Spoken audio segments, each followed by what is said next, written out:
Welcome back to See Eye to Eye. I'm Monica Holt.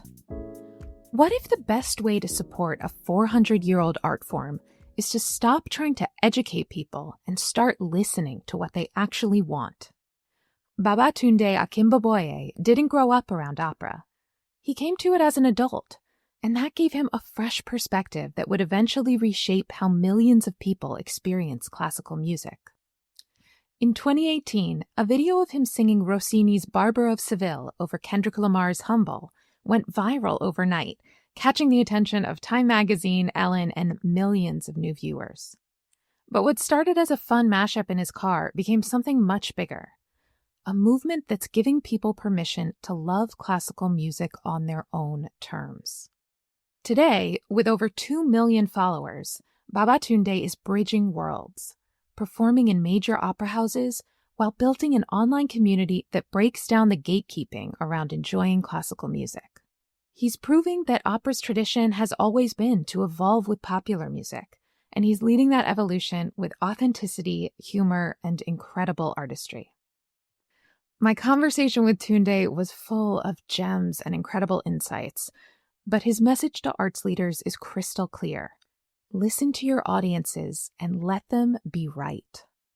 Let's dive in.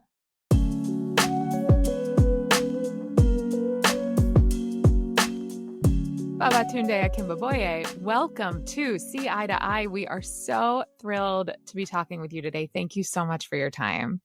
No problem. Thanks for having me. We're going to dive into all of the amazing creative spaces that you are in and that you are exploring and pushing forward. But to start, I would love to hear a little bit about your earliest memories with music or the performing arts and creativity. Well, funny enough, my earliest music memories almost are all based in hip hop. It's all I listened to at a time where people were listening to hip hop and R&B. I couldn't care less about R&B. It was just hip hop. And Okay. so I got to classical music. My introduction to classical, my formal introduction, was when I was 16.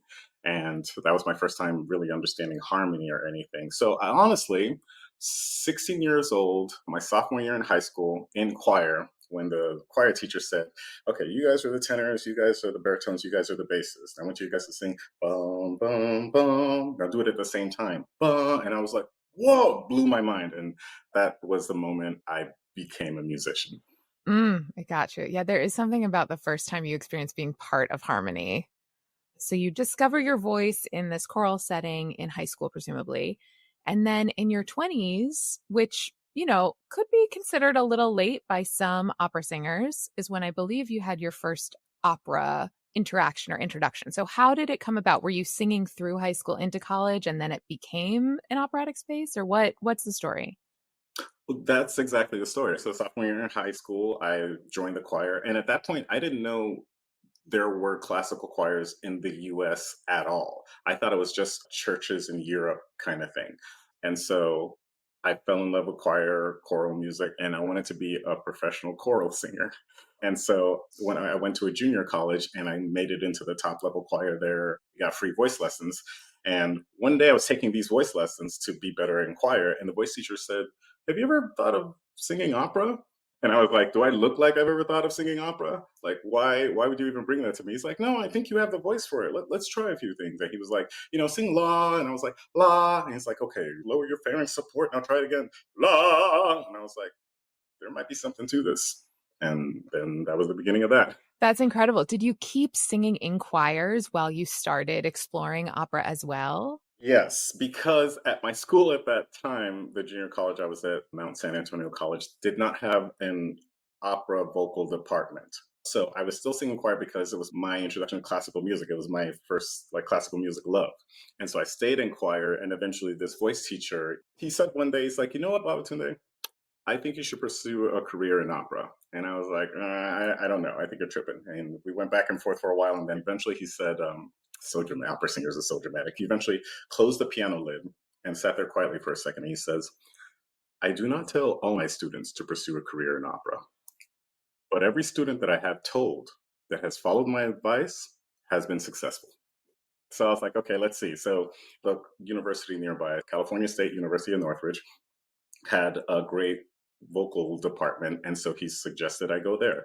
And I knew that they had a really good choir there because I was still not sure if I was going to jump all the way in. So I was like, okay, let me go there. And I auditioned there for the music breath studies department because I didn't have the confidence to do vocal performance. But halfway through my audition, they said, that's a vocal performance audition. And they just, on my paperwork, scratched out breath studies and just moved me into vocal performance. That's And great. it's off to the races. I mean, I would imagine going from being part of an ensemble to really putting yourself in the spotlight. That isn't just a shift in terms of the way you're using your voice, but also mentally and experientially. What did that feel like in the early days? It was really exciting. I was really unfamiliar with opera. When I auditioned for that university, I auditioned that day. I went home. Later on that evening, I got a call from the opera director asking me to play the role of Bartolo in the fall opera Marriage of Figaro. And I was like, sure. And then I called the voice teacher who had gotten me into this mess. I said, hey, they want me to do Bartolo in the Marriage of Figaro. What's Bartolo? What do I do? And he said, okay, you're going to need to buy a score. I was like, okay. And I bought this book this thick, and every page was sheet music. And I was like, what have I done? What have I done? Because up to that point, I'm used to like maybe 5 or 6 pages of sheet music from choral stuff. And so what ended up happening is that it didn't end up feeling too different from choral singing for me, because in a way it felt like we're just another ensemble. And at the same time, when I was in choir, I kind of always wanted solos when it made sense for me. And Sure. so I got the chance to have solos as well. And I've fortunately never really been shy about being in front of audiences. It's never been an issue for me. So I kind of took to it like a fish to water, I guess. That's wonderful. Yes, we're not all singing at the same time in, 8-part harmony. We are still an ensemble, though. I'm curious, do you think coming into opera the way that you did became a superpower for you and how you were looking at the world of opera as you were learning it? Absolutely. I think it definitely was helpful to come to it the way I did. I've heard this analogy of if you take a frog and put it in room temperature water and slowly heat it, the frog will stay there and boil to death. Whereas if you take a Mhm. frog and throw it in boiling water, it'll immediately jump out. And I think showing up in opera as an adult, it was easier to see opera a little more honestly and accurately. I definitely was missing a lot of the cultural background and the stuff that my colleagues had grown up understanding, and the names of these great singers and songs and so on and so forth. That being said, as far as how to see opera, how to interact with it, I feel like I had some benefits because it was all exciting and new. And Yeah. the difficult parts, the hard parts, and the parts that aren't people's favorites, fortunately for me, was not something I really had to deal with. Is there anything to name that maybe you saw as an outsider that an insider would have already kind of brushed off or not acknowledged anymore because of their time with it? Yes, the entire process of my first opera, was my first semester in opera school, was incredibly exciting because I felt like a regular person who snuck in and got to be part of this opera process. So the first rehearsal we had for the opera with the orchestra, and the orchestra was the university orchestra as well. They're playing the overture for the Marriage of Figaro, and it's my first time hearing an orchestra live.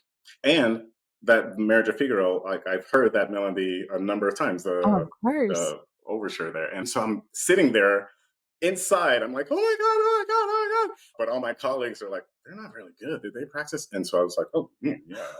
Yeah, so I learned how, but inside I had this excitement. And so every part of the process for the opera was thrilling, exciting, and everyone knew that I was very new to world. So in retrospect, I saw how amused they were at how excited I was at every regular part, like costume fittings. Like, what? We get to put on costumes now? Are they like opera costumes? Oh, And but I love that. I it hope that excitement and that joy stays with you, stays with anyone in the arts for as long as possible. I mean, I have that same internal feeling, and I think for a while, I'm more of a theater kid, and so when I was in classical spaces, even at the Kennedy Center, I felt a little bit like I needed to button up in some ways or put on a show. But now I think I've just gotten to the point that no, it's just going to be unbridled enthusiasm when that feeling comes. yeah, a lot of the culture of opera I was unfamiliar with, so I didn't know how buttoned up you were supposed to be. I just came in with just like, it was theater, it was plays, and just louder and no microphones. So I Right. stayed excited the whole time. I would calm down when people were like, hey, Babatunde, relax. And I was like, oh, sorry. Okay. Yeah, I learned it after a while and learned to think of it as another character that I play in these spaces. But I realized that it wasn't necessary to participate or enjoy the art form. Yeah, I completely agree. It is not necessary. And I think, as we talk about then all of the work that you've done in the online space, I think in some ways you use that persona and comedy a little bit as a means of getting into the art form. What do you think for someone who's never seen an opera before, just doesn't know much about it, has just always assumed that opera's probably not for me? What would you say to them as an invitation, reflecting back on your earlier years in the space? Oh, I guess in short, try it. Just try it. Because when I got to opera, there was so much to enjoy. There was so much that was for me. The lewd, dirty jokes that are in every single opera. I was like, hey, that's my stuff. The kind of convoluted like storylines that like it tickles me pink. Like as you know, I'm Nigerian, so I grew up watching Nigerian movies, and the kind of drama that like it was right in line with me. I was like, this feels like Nigerian drama movies. Like these stories just convoluted character after building on top of each other. I was just like, this is right up my alley. Let's go. And so the jokes are funny, the music is good, and the costumes, the performances, you get a good cast, and you will have a good time.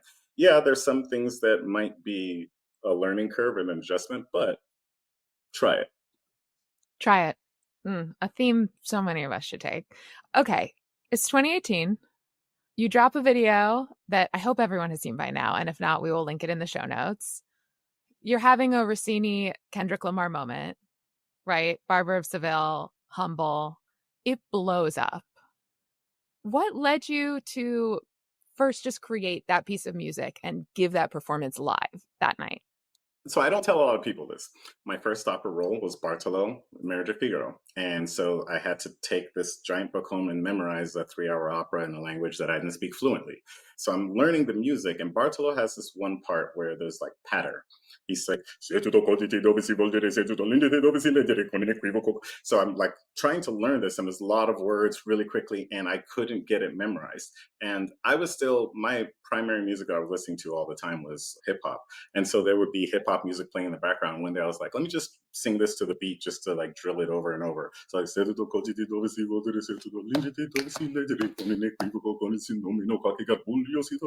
and like 5 minutes later, I realized I had it completely memorized. And so That's amazing. it was really exciting because up until that point, one of the ways I enjoyed hip hop albums is I would just memorize the entire album, top to bottom, like all the interludes, everything. It was my thing. So at that point, it was like the path to memorizing stuff to a beat was well worn. So I started using hip hop for my opera career all through school. There's some tricky intervals to hear. I was like, okay, oh wait, I know that.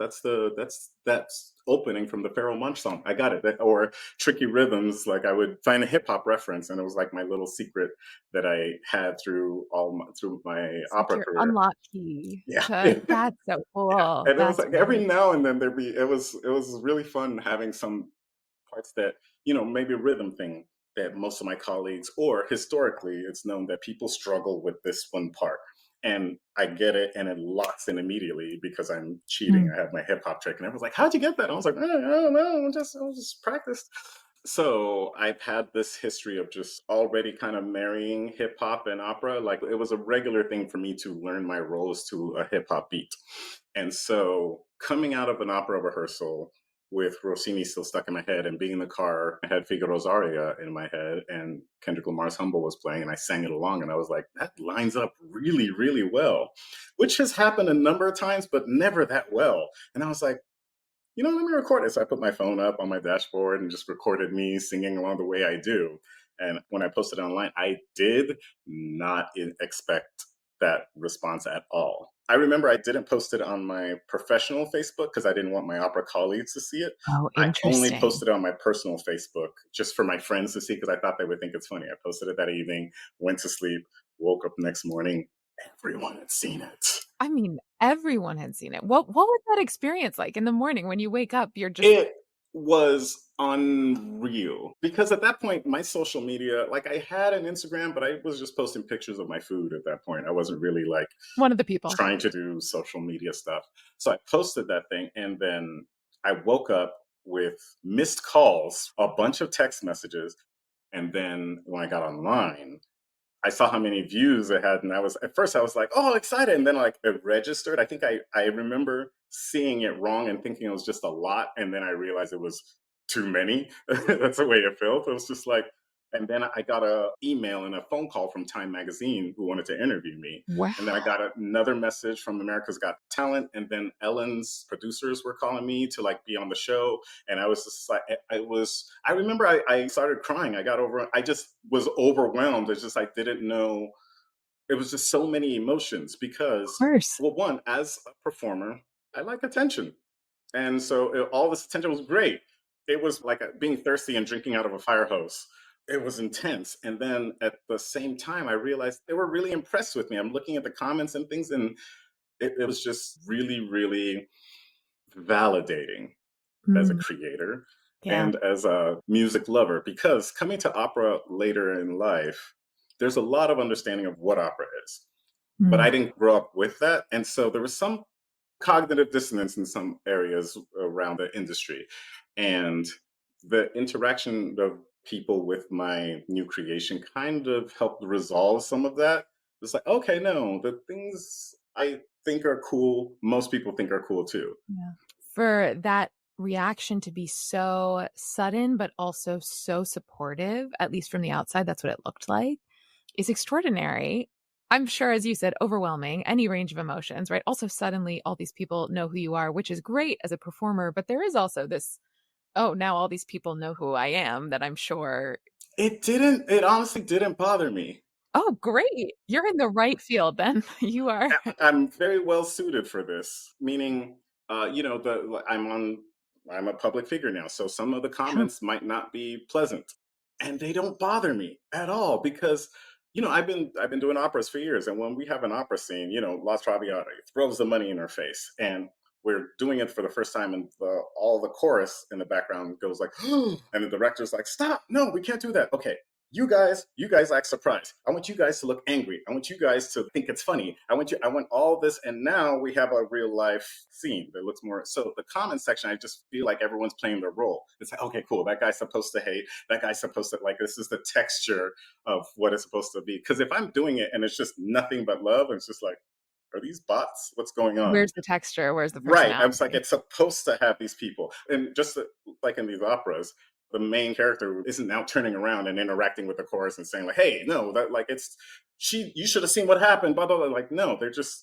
moving on and letting the chorus continue to comment and interact. And so, yeah, I was really, really well suited for this. That's great to hear. I love that perspective on it. And then your framing of it makes so much sense in that way. How soon after that initial kind of swell of support did you realize you could not just continue making videos that were pairing these two art forms that you love, but also really creating kind of a digital community around that work online? It kind of happened on its own in the sense that so one of the feelings I felt maybe like a couple days after that video was like I was on a horse that had taken off and I'm just trying to hold on. And it was fun most of the time, but every now and then he'd like yank and make a turn and I'm like, "Ugh," and that's the way it felt. So I made the first video, all the comments, you gotta make another, you gotta make the people who knew me and had access to me were texting me, like, make more, make more. And I was like, fine. So I got in my car and made another one. And like, this is great. I'd buy an album of this. And I was like, really?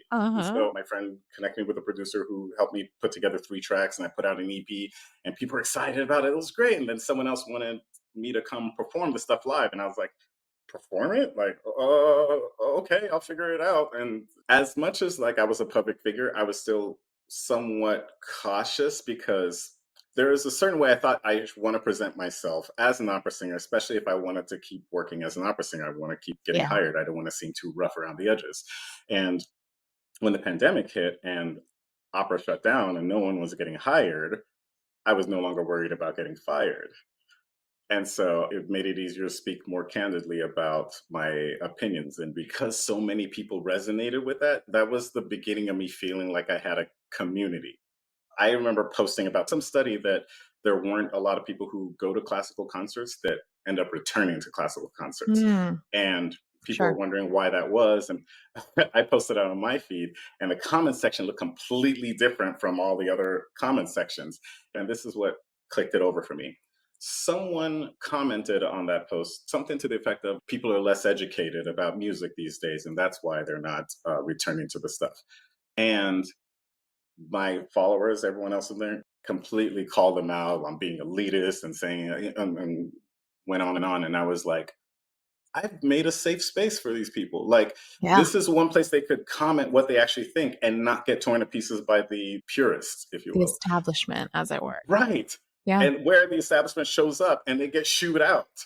Which is, of course, directly related to the topic they're discussing, which is why people don't return, right? It's like, how could you Exactly. become more of a self-fulfilling prophecy than that might Right. also? Right. Right. So, yeah, I think that was the time when I realized I kind of created a community, almost a movement. Were you viewing what you were building as creating this new way for folks to look at opera and indirectly audience building for opera? Or were you more focused on how the kind of hip opera of it all could evolve as an art form with this audience? That's, I think, my favorite part of this entire process. I didn't know I was building anything. I was just Mm, having a blast. I was just having fun.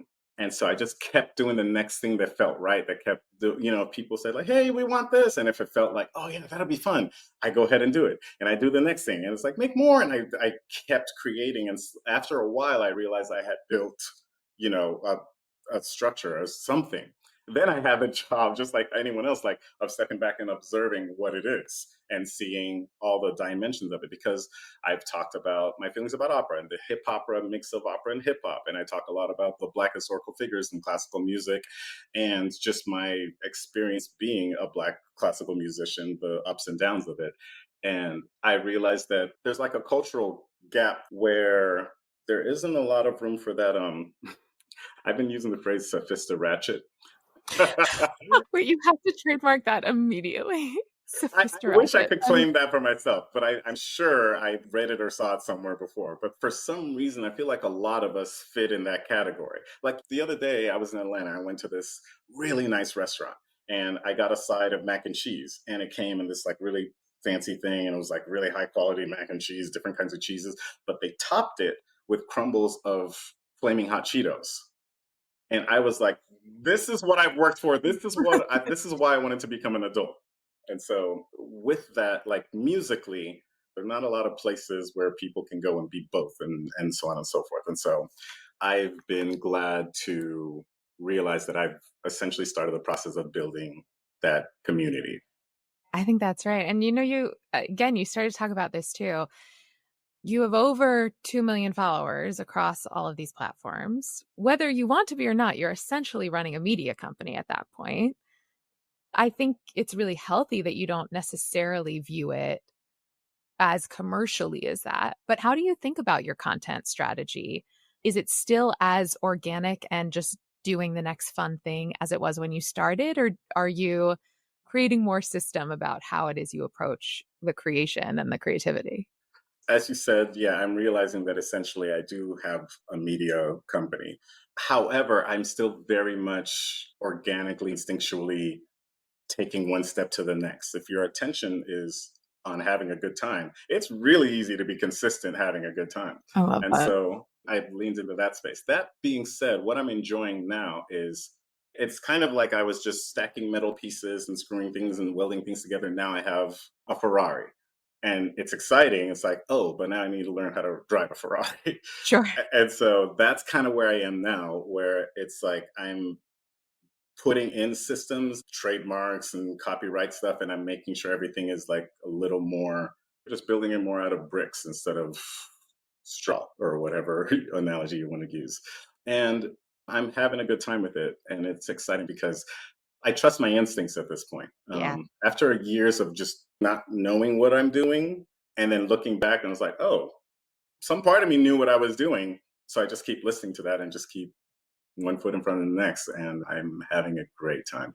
The authenticity of what you're talking about, just the genuine joy that you seem to bring to everything you do, it comes across the screen beautifully. And you really feel that as a follower. And I also think that means the next phase will be equally exciting because you'll be able to apply that lens to whatever happens next. The result is that you are one of opera's biggest influencers. How do you shoulder that? Because with this kind of authentic approach of just saying, you know what, this sounds like the right next thing for me to talk about or the next piece of music I want to engage with, do you think about the fact that you are also this connection between folks who might not know opera and opera? And how do you think about that bridge you're building intentionally or as a byproduct of the work you do? I do think about it more and more, and I almost feel this word is so loaded, but I almost feel an obligation Mm. because when I do my live performances, one thing I love about it is I get the opportunity to meet the people in real life. And the through line in meeting these people is that in some way they feel like I'm giving them permission, whatever that is, permission to like go to the opera, to go check it out for the first time because they know a little bit and they see me and something about me makes it they feel very related and it's like, okay, if he does it, then I can go. It's kind of like when you hear your friend has gone skydiving. It's like, oh, maybe I can consider it. One of my favorite things is people tell me like, I used to play viola. It's been sitting in my attic for like 20 years, but I'm going to go get it today. Going to go take it out and play it again. That makes me every time it hits me because I'm realizing that in their mind, they weren't allowed to continue because we don't really let classical musicians be amateur. And so I gave them permission in a way to come back to classical music safely because they feel like, oh, I can enjoy it the way I enjoy it and for my fun. And I think that's the goal. So I think about that more and more. And the result is I kind of lean into it more. It feels really good to help people, whether it's to teach them something that they didn't know and gives them permission or gives them validation or gives them a little more ownership of their own presence, of their own being. They're less apologetic for being in the spaces that they're being, helping people in that way, making people feel good, entertaining people, like little things. I was at Mardi Gras and I was like, this guy was trying to catch the beads in front of me and I jumped, I caught it. And he turned back and looked at me and he's like, you taught me how to tie a bow tie. And, Oh, it's like, and I was like, oh, you saw that video, like one bow tie video I did that's like forgotten, he remembered. And I was like, you're welcome. He's like, dude, I watched like 7 videos and then I came to yours. I got it right the first time. And I was like, that feels good. of Yeah. course. So the people that I give permission to do the things that they love, like I can tell these people love their instruments, but something happened. They had some interaction, some experience where they didn't feel like they could continue to love it the way they had. And like, they're getting that love back. And if I can give people their love of music back, their love of their creativity back, are you kidding me? Like I'm setting an alarm. I'm waking up. What a beautiful gift that is. I hope some folks listening go, sit down at the piano or grab their guitar or whatever it might be and just think about that. You are very much a practicing artist on stage. You are part of an established and important opera community of performers, while you also are carrying those experiences along with your own perspective into creative spaces online. Do you prefer to keep those identities separate? Do you think of it as a continuum? I know that you referenced that kind of early on you were worried about, as you created new work in online spaces and hip opera, that could impact how people view you in casting, et cetera, for main stage opera works. What does that feel like now that you're a little further along? So through the pandemic, when I got much more confident because I wasn't worried about getting fired, I realized at a certain point that I didn't need the opera career like I did before. Up until that point, any role I was offered in the opera, I took it. I said yes because, I got to pay bills. And I got to a point with everything else that I was doing that I didn't have to keep my livelihood and my art connected in that way. I didn't have to sing opera to live. I got to choose. And so when opera opened back up again, people started hiring, and a couple things had changed. One, I was less desperate, if you will, for lack of a No, better word. sure. You had some more job security from other means. Yeah. Very much. And I cared a lot less what the opera world thought about me and what opinions they had because I had an audience and they liked what I did. So afterwards, I wasn't worried about what the opera world thought about me. And then what was great, slowly, the opera world started to see the value in my perspective, the things I was teaching and the kind of community I've built. One of the things when I first went viral and I told like the horse was going and it was like overwhelming, I had to figure out how to be these different versions of me, like the opera singer and then regular Tunde, all the different versions, the educator, the silly guy. And I fortunately realized very quickly that the only way I'm going to be able to do this consistently is to just be me all the time. Because this, I'm proud of me. I love me. I like the kind of person I take him everywhere. And at the same time, I don't want to, run into people that are excited about my content, are excited about me, and then they have like an altered experience. It's like, oh, you're different in real life. You're not like, no. And I think it's this way for me to be consistent in that persona and to be really, really authentic. And one of my favorite things that I learned while doing this is how polarizing authenticity is. And I say that in the best way. Like, as I started to build more of a community of my people, because they're not the only ones who needed this community. I did too. I needed a safe space where I could talk honestly and be backed up. And I learned that polarizing authenticity, it repels the people that are not for you and attracts the people that are for you, just like a magnet. And I had to get used to, especially as an opera singer, we're people pleasers in a lot of ways. And I had to get used to upsetting people and letting some people be upset and have their own feelings, because I also learned that if you are liked by everyone, you'll be loved by no one. These are a series of great pieces of advice, but authenticity as a magnet to walk through the world in that way is a very powerful idea. Speaking of the on-stage piece, you've been part of any number of gorgeous known operas, but you've also been a part of several world premiere operas in the past several years, and that's An American Soldier, The Central Park Five, The Fall of Atlantis. What is it like being in a space where you're creating a new work for an art form that's 400 years old? What is that experience like? I would presume that your authenticity really feeds to that. Yeah. And is that a freeing experience in a space where maybe that isn't always the case when you're going back to do a Baroque opera or what have you? Yeah, he's nailed it right there. And I think that's why I got to do so many world premieres. I do them well. I get excited about Yeah. bringing my own personality to a character, my own way of singing, because one of the cool things about these newer operas is the cement is still wet as far as the rules go. And so you can still draw your name in it before it dries. And when we have a brand new opera that's mine, I'm the first one doing the role, I'm putting my name in the cement. Yeah, your stamp is there. So you mentioned earlier that you're Nigerian American and you had this opportunity to go back and perform at Lagos. What was your experience like growing up in Nigeria? And then what was it like to return as an artist and a performer for the Chamber of Commerce Awards there? It was one of the few times as a performer where I was kind of nervous, especially because I've done most of my performing career in the US. I pretty much know what to expect 9 times out of 10. Sure. Going back to Nigeria, I was like, let's see how this goes. And so I performed a few arias with like Nigerian style drums and talking drums and the instruments, and they loved it. They ate it up. And opera singers worry about Italian audiences because Italian audiences can be really critical. Mm. Not like Nigerian audiences. If they're bored, like they'll just stand up and just walk out. They'll just leave. They won't even really take the time to boo you. It's like, Protect their peace. Yeah. right. They're not going to really pretend that they enjoy something they don't enjoy. And so I was pleasantly surprised, like, okay, all right, it hits everywhere. Let's keep doing it. But when this album is done, one of the things I intend to play with more is mixing opera with Afro beats. Because hip hop is an American art form and opera is a European art form. And there's not a lot for Nigerians to, I mean, obviously they're familiar with both, but when I go back there, I want to go back there bearing gifts. That's gorgeous. I'm glad to hear you say that.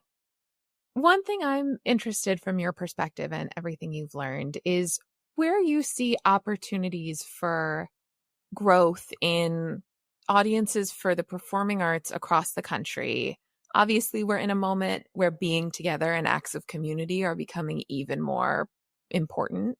So, if an opera company brought you in as a consultant and just said, what should we be looking at audience development wise? What kind of recommendations might you give? I don't think it's even a conscious thing, but classical music feels like they need to educate the audience. It feels like the relationship from jump is just like, we know and you will understand. And I'm like, dude, are you looking at the numbers? Are you in the same world that I am? It's like, it's very, very backwards. The first indicator that this was wrong, it was like after my third opera competition, because operas love competitions, I realized there was this constant trend of there's first, second, and third place, and they also get to have an audience favorite. And very rarely is audience favorite the same person who gets first place. And in my Hmm. mind, I was just like, Connect the dots here. they're buying the tickets and they're actually letting you know who and what they like. Do that. You get a lot of people in classical music that are trying to do music correctly and not well, not perform interesting, entertaining music. They're trying to do the music right. What worked at a certain point, what they've been taught the best is. And it's almost like a disconnection with music. Every now and then someone will ask me like if you had to explain like what is good music or what counts as music and so on and so forth, and I say that my theory on how this started is way back in the day, some caveman or whatever heard some sound and it felt good. It's like, oh, that bird chirping or something. I want to recreate it or I want to hear it again. And to this day, when we hear news that has nothing to do with music, that makes us feel good, we say it's music to our ears because it's almost this feeling with the sound more than what's going on with the sound. And so you can tell what good music is. The audience will let you know. And just because it was good music doesn't mean it will always be good music. Some music will always make the audience feel a certain way. You know, songs that were really popular in 2002, some of those songs you play it now, it's just like, eh. But if you play Living on a Prayer today, anywhere, it's going to hit because it's still good music. And I think because a lot of classical music is so great and so revered, they still think it is good music because I don't think they're remembering that the audience decides what good music is. And a lot of times I'm like, the score is the composer's best way, their best hope at trying to translate this information to you, but you have to turn it into music. Play with it a lot. It's not set in stone. And it feels like in classical music, it's like, no, this is law. And it's just like, that is not the music. That's just how they try to preserve it. And just like anything else, it's not going to be exact. It's our job to now create it. So I think these organizations just need to listen to the audience and understand that they decide what good music is. And take the risk, do something that you know they will like, and go. If I were a composer and I wanted to make an opera for the people, what I would do is I would find someone who's entertaining the people. Like the producer, Mike Will made it. And I go up to, hey, Mr. Mike Will made it. Nice to meet you. I am a composer of opera, and I see that you make music that entertains people. I would like to study under you and understand your art form so that I can incorporate it into mine honestly and respectfully so that I too may entertain people with this art form that I do. But that requires, I was going to say humility, but first you have to be aware of the actual dynamics because I think classical music generally kind of looks down on hip hop. And I'm like, have you seen the audiences? Have you seen the ticket sales, the records? I was like, what are you judging this on, this hierarchy? Because I get at some point it was a certain way, but right now you go in a fancy restaurant, they're playing more hip hop than classical music. That's exactly right. Whew, lots of truth for us to digest on that one. Thank you. Okay, quickfire culture. If you could go back in time to a concert, a show, an event, what would you want to see? Oh, you know, I would love to see live.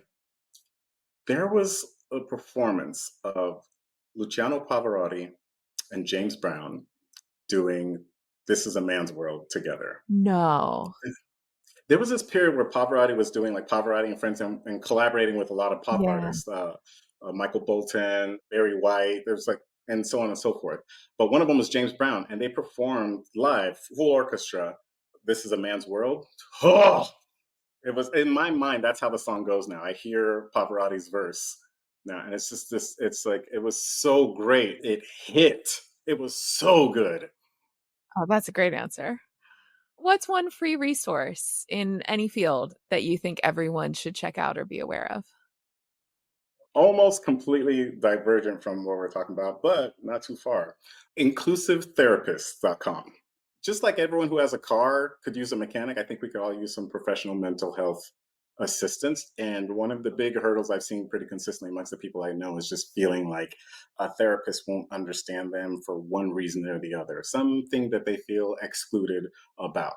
And I think something about my field is my people are the excluded people, the people that are left out of spaces very often. And so I found this resource and I was like, yeah, I want people to know about it.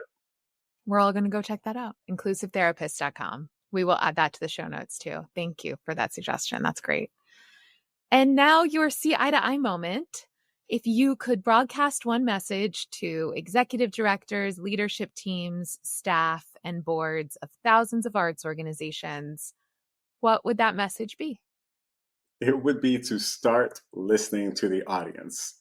Let the audience be right. Let the audience in on the decisions that are being made.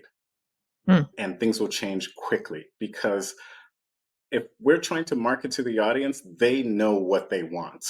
And they're letting us know. Watch the signs. See what's going on. Like, I mean, we saw Hamilton. You see what's going on in Bridgerton. Like, there's a number of little indicators of where we want to go. And if it feels uncomfortable to do something that forward, think of yourself as a traditionalist. Opera and classical music has had a long history of evolving in relationship with the popular music of the time, which is why in opera, the Baroque stuff sounds completely different from Mozart, and Mozart sounds completely different from Gershwin, because opera's tradition is to evolve in relationship with the popular music. So if you really want to feel like a traditionalist, evolve. Gorgeous. Cosign, agree. Tunde, thank you.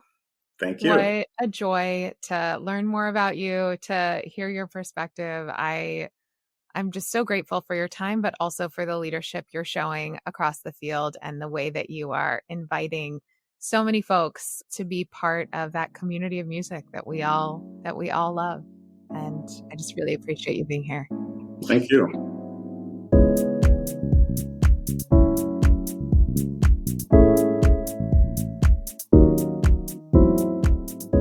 Thank you for listening to See Eye to Eye with Monica Holt. If you enjoyed today's conversation, please take a moment to rate us or leave a review. A nice comment goes a long way in helping other people discover the show and hear from leaders in the arts and beyond.